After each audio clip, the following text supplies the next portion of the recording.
Bonjour, alors aujourd'hui on va monter une petite nymphe, un K10 Sedge, donc une larve de Sedge. Alors pas grand chose d'innovant sur cette nymphe, si ce n'est cette petite bille qui apporte un peu plus de réalisme à l'imitation. Donc du coup on va lui en rajouter aussi en montage, histoire de faire une petite mouche sympa. Alors on débute le fil de montage.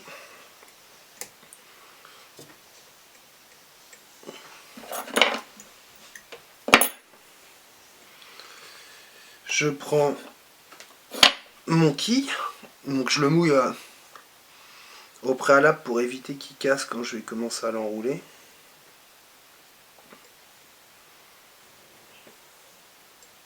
Donc je descends un petit peu dans la courbure, pas trop mais un peu plus qu'à la normale. Hop. Et là je vais former un petit sous-corps un peu en ballon de rugby. Donc j'utilise du 14-0, donc forcément ça va mettre un petit peu de temps pour se former. Par contre ça a l'avantage de pouvoir ajouter des détails sur des mouches plus facilement du fait d'avoir un fil plus fin, on est plus discret, permet un peu plus d'enroulement. Et je préfère travailler fin que trop gros. Donc une fois qu'on a fait son sous-corps, on ne devrait pas tarder à y être. Bon, après vous pouvez accentuer le sous-corps en fonction de vos goûts. Là je vais pas trop en faire un gros, histoire de faire la mouche rapidement. Voilà.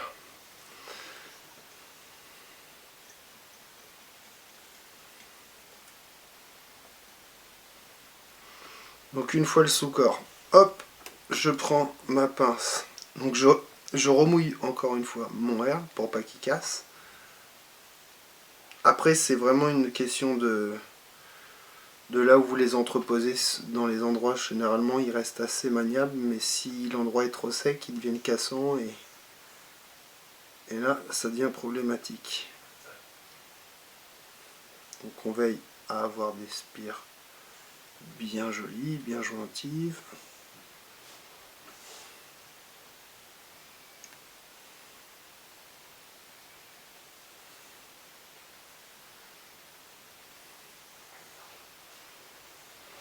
Voilà, j'enlève les tours inutiles qui se sont créés là.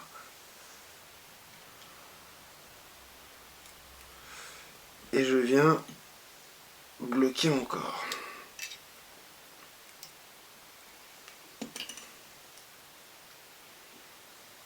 Hop, je coupe l'excédent.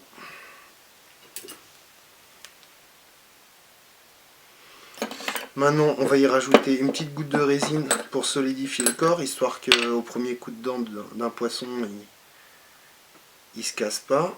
Donc ça sert à rien d'en mettre beaucoup, mais bon, après on peut en mettre un petit peu, c'est une nymphe, donc ça va pas très grave que ça alourdisse un peu le montage. Et puis du coup ça va lui donner aussi une meilleure immersion dans l'eau. Hop. Voilà. Une fois qu'on a mis la résine, je la répartis un petit peu et je sèche.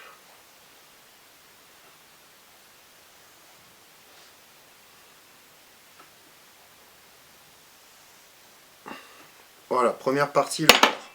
Ensuite, donc on récupère une petite pointe de cul de canard, donc juste la pointe, qu'on va venir fixer et faire glisser tout doucement pour avoir comme un départ d'aile.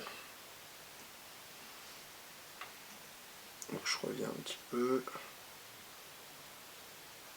Voilà. Il ne faut pas trop serrer au départ, sinon on n'a pas ce petit volume qui amène quelque chose.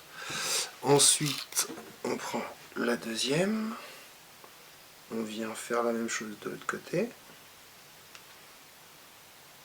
Voilà. Une fois qu'on a les deux, on verrouille bien le montage. Oups, petit incident. De là, on coupe les extrémités.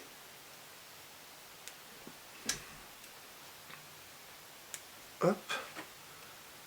Voilà. On enlève l'excédent de cul de canard.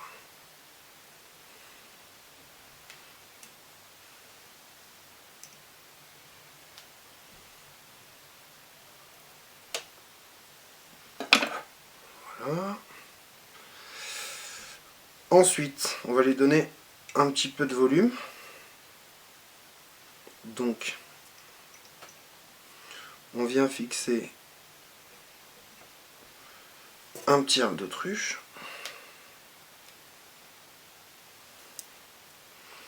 Alors, on va pas utiliser toute la plume, bien évidemment. Hop. On la prend au milieu, là où les fibres sont adéquates par rapport à la taille de la mouche. On fait quelques enroulements. Voilà. Essayons de garder les ailes bien de chaque côté. On vient bloquer son fil de montage.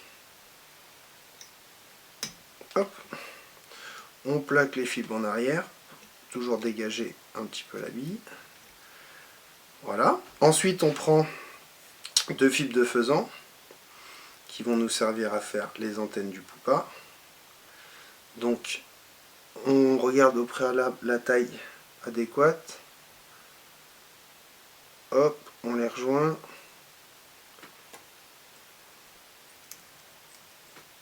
Et on les bloque. On coupe l'excédent. Donc, une fois les 2 antennes mises, voilà. On prélève, donc je l'ai pris au préalable, mais du poil de lièvre directement sur la peau.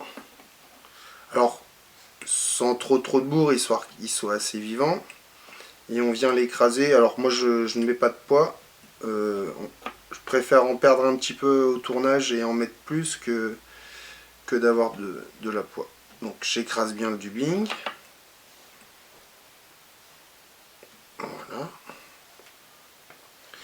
Et là on vient faire son thorax. On met la bille bien comme il faut et on vient faire le dernier tour. Voilà. Ensuite un petit whip finish.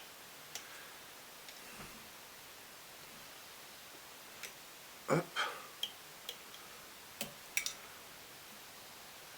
On fait bien lisser le nœud.